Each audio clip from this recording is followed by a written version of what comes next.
development based on the mandate by President Bola Tinubu. I will summarize, for want of time, my presentation into three parts. One, I will talk about the mandate of Mr. President. Two, I will talk about what we have achieved. And three, I would also briefly talk about what is left for us to do ahead.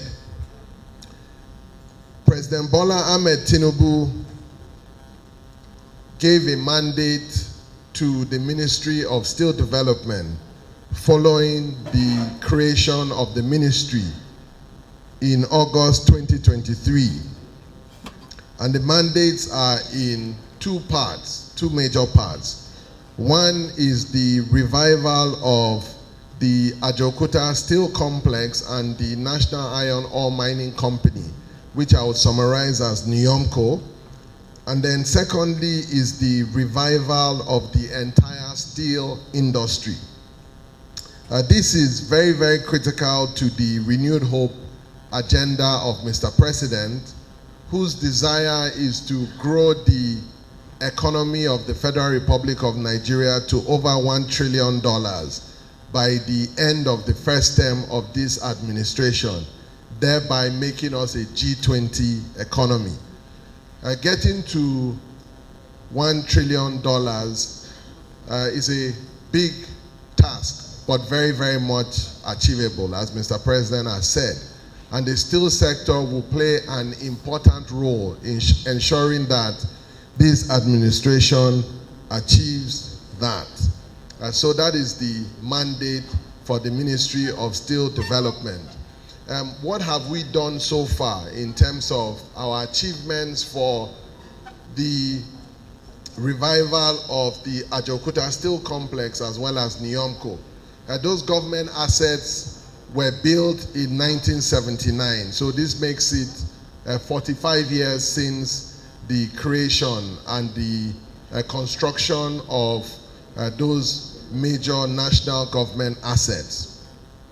And now, for most of those 45 years, those assets have been comatose. By the end of 1983, at the end of the Shehu Shagari administration, which originally built the plants and the complexes in 1979, the plant was around 98% complete. But since then, nothing has been done pretty much by the federal government over those years, more than 40 years. They've tried to do, successive administrations have tried to do so many things which has not achieved the desired results. But Mr. President is not deterred and has asked us that while we are trying to resolve the broader issue of Ajaokuta, we should also address the low-hanging fruits and resolve the things that can be done in the immediate term. So we have started to put some very, very concrete and imminent measures in place to achieve that. The first thing that we have done to achieve that is we have obtained presidential approval from Mr. President himself to raise private capital to restart the light section mill of the Ajaokuta Steel plant. We are at the final stages of raising about 35 or over 35 billion naira from a local financial institution, which is around $25 million, to be able to restart the light section mill of the complex so that we can produce iron rods. That light section mill has a capacity to produce up to 400,000 metric tons of iron rods per annum. Now, I have been working very, very closely with the Minister of Works, Senator Umahi, so that we can provide iron rods to the ministry as part of the concrete road revolution of President Bola Tinubu. There are so many roads that are being constructed across the country, about 30,000 kilometers of roads across the 6 geopolitical zones. So part of what we are doing is that we understand that the Ministry of Works needs about 7 million metric tons of iron rods over that 4-year period to construct these 30,000 kilometers of roads, Ajaokuta can produce 400,000 tons, which is a drop in the ocean of what is required. But because it's an important asset, the president is keen on us getting Ajaokuta to work and being able to produce some of these iron rods that is required by the federal government. So these 35 billion naira that we are raising will help us resuscitate the light steel mill and help us to produce up to 50,000 metric tons of iron rods. Like I said, we're in the final stages of raising the financing. The local financial institution has given us a final offer, which I have done a cover letter and forwarded the relevant documents to the Minister of Finance to be able to take the financing on behalf of the federal government using promissory notes that will be discounted and provided for Ajaokuta to be able to get back on track in terms of the iron rod production. So that's the first thing. The second thing that we've done in that regard is we have had advanced discussions with the Ministry of Defense. So I have engaged on several occasions with the Minister of State for Defense, Governor Metawale, who is in charge of DICON. I've also engaged with Alhaji Badaru, the Minister of Defense, to work on using one of the engineering workshops or engineering plants in Ajaokuta to be able to produce military hardwares for usage by the Nigerian military to enhance our security situation.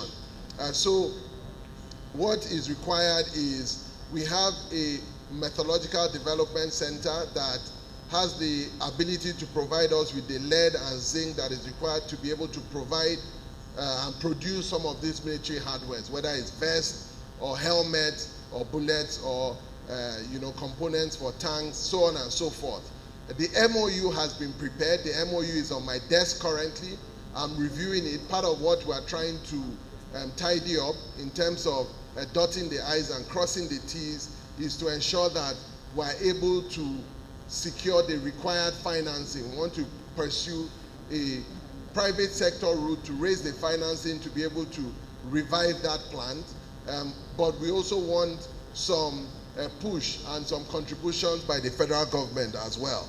So that's the second thing that we're doing regarding the first mandate. The third thing that we're doing regarding getting Ajaokuta and NNamDikanu back on track is we have started having discussions regarding reviving the power plant.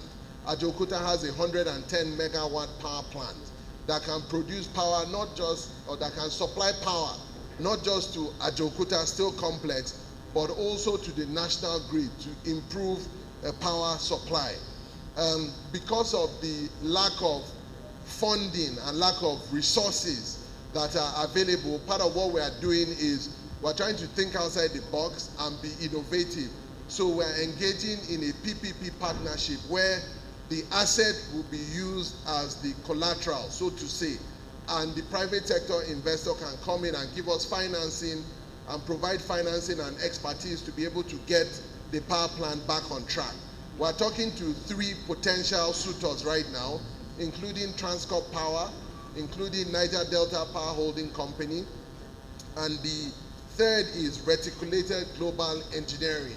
Those are the companies that we're talking to ensure that the power plant is back on track.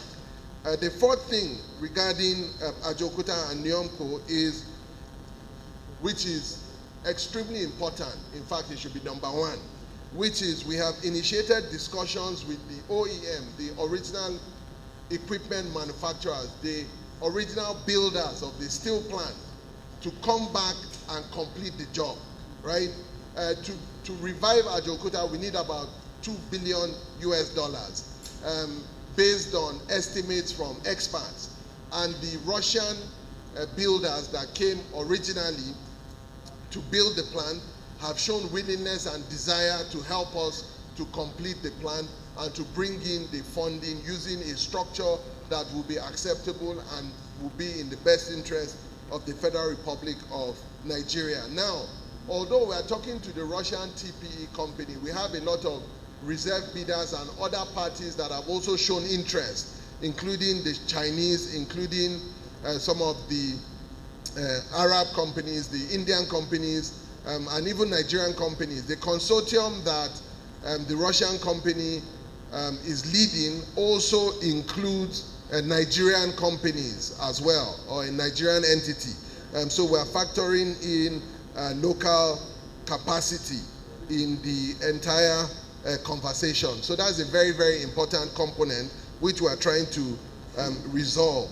The fifth thing that we're doing regarding the first mandate from Mr. President is we are also putting measures in place and looking at creating an industrial park in Ajaokuta territory. There's a steel territory that occupies about 24,000 hectares of land, which is almost as big as the size of Abuja. Now, of that 24,000 hectares of land that is available, 800 hectares, the steel plant is built on 800 hectares. So there's over 23,000 hectares of land that is available.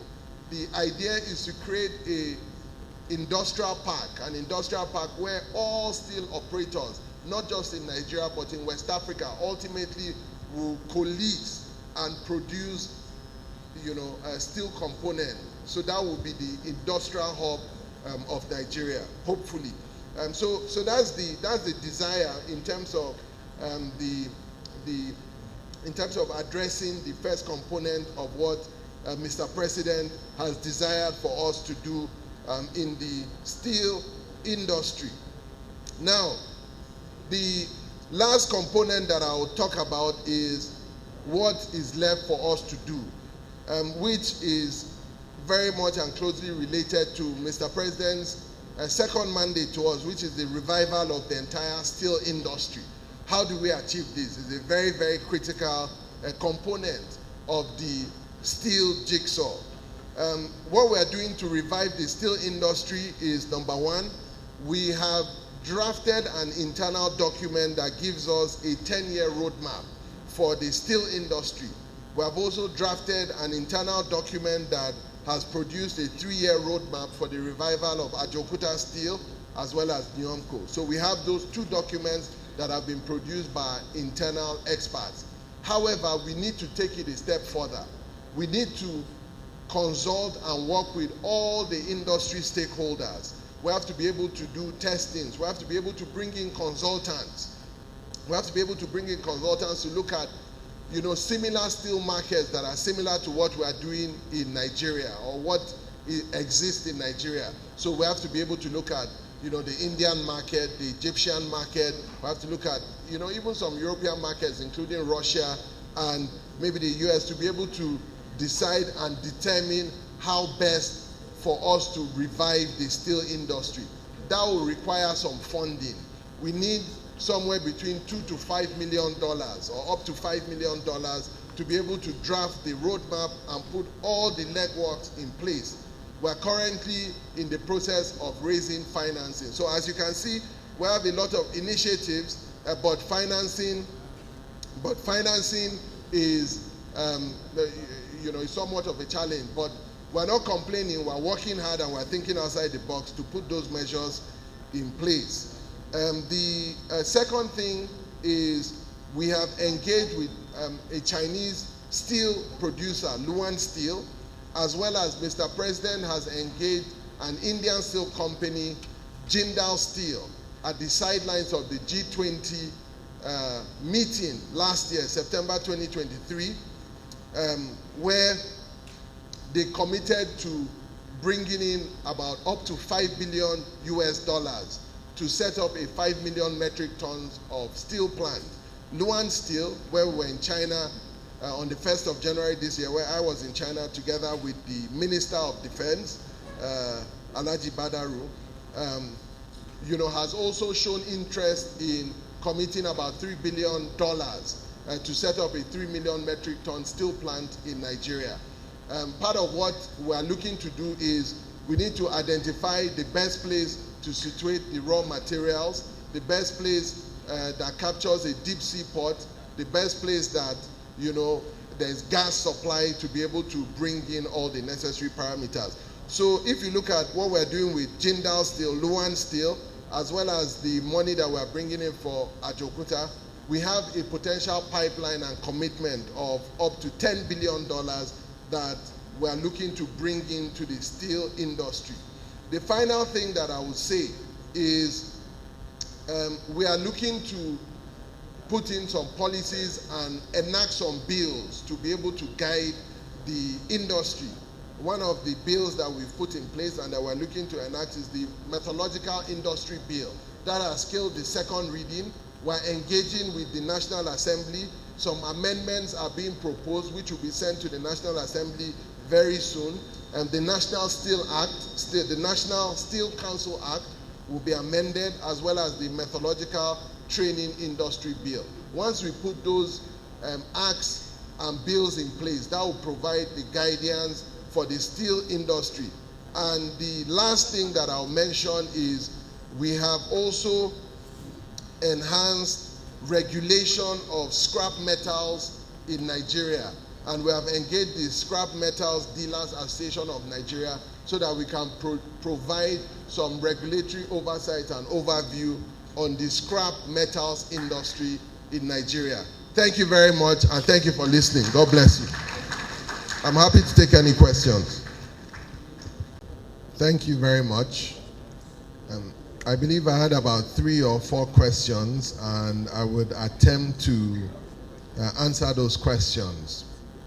The first gentleman raised the question around Ajaokuta Steel be 98% complete. So I just wanted to provide quick perspective on that. Ajaokuta Steel Complex was 98% completed in 1994, which was about 30 years ago. Now, since then, there's been a lot of false starts in terms of trying to get the plant working, trying to get the plant concessioned to a technical partner that has the expertise. That hasn't panned out according to plan because some of the terms of the agreements in which it was done was not in the best interest of Nigeria. And therefore, the plant is unlikely to be 98% complete as at today, if nothing has been done over the last 30 years. Part of what we have to do is to, once we are done engaging these counterparties with all the relevant and technical expertise, they will do a technical audit that would advise us what stage of completion the plant is in and what it will take to finish up the job. In terms of why do we continue to leverage on foreign assistance, again, just to provide some perspective and some color around what is going on in the steel industry. There's about $4 billion worth of steel that is being imported into Nigeria on an annual basis. What that means is that if our local steel producers are able to meet the demand or produce the required standards and qualities, then that amount would have been significantly lower. There are a lot of local indigenous players that are doing fantastically well, but we have a long way to go, broadly speaking, in the steel industry. We still need a lot of technical expertise. Some of the equipments for the government-owned steel plants are in foreign languages. Interpretation is always going to be a challenge, and converting that to English requires some level of expertise. And why are we not looking at Nigerian companies?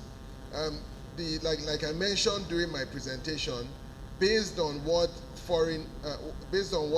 technical experts have adduced and what they have seen and recommended, we need a minimum of $2 billion to revive Ajaokuta. I would say that the local players don't have that kind of money. It's a significant amount of money. We're talking 3 trillion naira. It's a huge amount of money. Even if you try to raise it from local banks or local financial institutions, you struggle significantly. Hence why we're partnering with foreign companies. However, the foreign companies that we're partnering with would also have some Nigeria component in them. So the guys that we're talking to, forming a consortium with, Nigerian companies, or there's a Nigerian component in there. And then lastly, the 2% that is left for completion, how long would it take to be completed? I think Princess asked that, and I think I had answered it earlier. It was 98% complete in 1994. Today is significantly lower. A lot of work is required to get it up and running.